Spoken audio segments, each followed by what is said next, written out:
All the images you see in this presentation have been taken on my iPhone. I've used 3 different applications to shoot the images, but I'll tell you a little bit about them later on. But some background. My first camera was a Pentax K1000 35mm, completely manual, and I had a 50mm lens. This was such a fortune learning to use this tool. An exploration of film stocks, apertures, shutter speeds, composition, aesthetics, chemistry. It catalysed a lifelong inquiry, taking pictures and looking at pictures. My mother had a collection of photography books, so my early memories are of complete delight leafing through those pages hour upon hour. Seeing my first Magnum photos was pure captivation. Moments of time suspended in gelatin and silver was something akin to magic. It was melded with science, holding a human face or a glinting landscape in the slimmest portion of a second. Within each image, a story.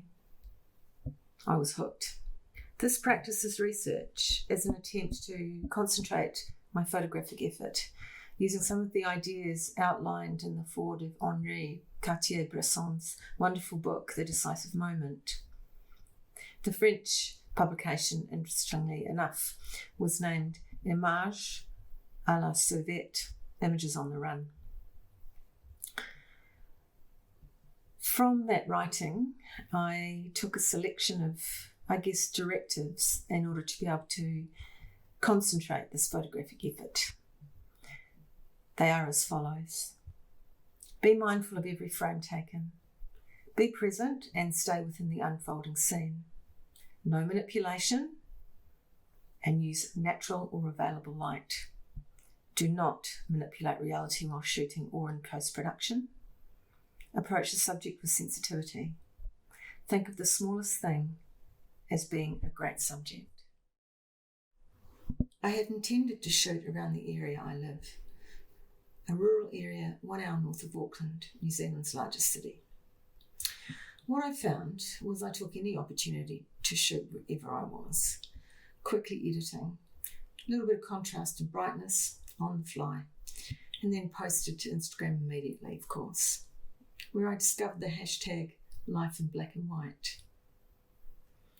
I began to see things differently, not distracted by colour, re-energised by light, considered form and space, and tried to take a different focus on composition. Without a viewfinder, the phone is a different beast. So I tried to look at each corner of the frame before I clicked, not always successfully. Journalist and historian Jean Lacouture, in his essay The Founders, charts the development and history of the Magnum photographers. He explains the essence of their work. Their studio is the world. The constant flux of life exerts a power of fascination over them. They are alert to it at all times. For them, the ordinary doesn't exist. Everything in life is a source of nourishment. He goes on to describe Cartier Bresson's work as structured and composed, introverted.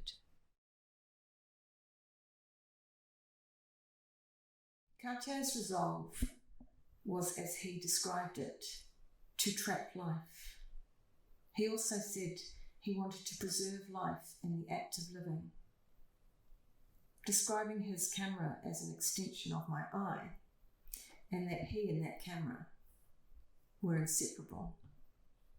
This led me to ponder, what if Henry lived in these times which are difficult and fraught, as were his?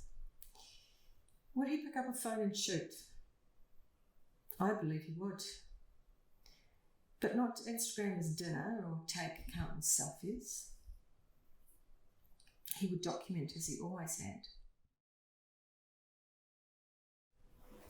We are inseparable from our mobiles, small computers in our pockets. This object, which I begrudgingly adopted, has become my constant companion, and in a similar sense of discovery, like my first camera, a treasure trove of creative opportunity. To follow the prescription I outlined before has not been difficult. It's revisiting my past. But then the phone bypasses the darkroom, and of course I really print. I use 3 applications: Linker, Hypercam, and Provoke. Very simple and all of options to shoot manually. Now, Provoke has a series of filters which mimic film stocks.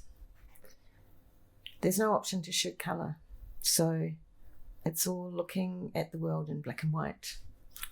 I post-produce images using Snapseed to increase or decrease brightness and contrast, and in some cases use the selection tool to increase or reduce brightness in certain sections of the image.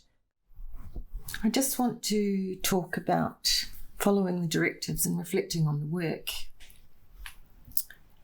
I managed to mostly stay in the scene, even if at times that was fleeting. I only used available light, but at times I used more post-production than was necessary to get the effects that I wanted from the image, so to give it more contrast or a more noirish look. At all times, I approached the taking of the picture with sensitivity. As Cartier Bresson says, a hawk's eye and a velvet glove. It can be difficult to be mindful of every frame taken, and sometimes when forgetting about the devices you shoot, the results can be very pleasing. This project heightened my awareness of looking at the wonder in all subjects. Most importantly to me is the process as Cartier-Bresson explains it. He says, the picture story involves a joint operation of the brain, the eye, and the heart. This also brings to mind the work of the Hikari Collective, a small group of photographers who post under that hashtag. Set up by Ako Salimi and Kyu Sagamaki, their logo is on the website. We are brought together by photography to affirm art as essential to our lives. Their work is documentary, focusing on human condition and issues with an aesthetic consideration of the construction of the image. Hikari means light in Japanese, but is also a metaphor for hope. I'm ending this presentation with 2 self-portraits, but I only feature in one. And of course the quote from Cardinal Duret's memoir from 1717, from which the expression decisive moment originates. Kia ora.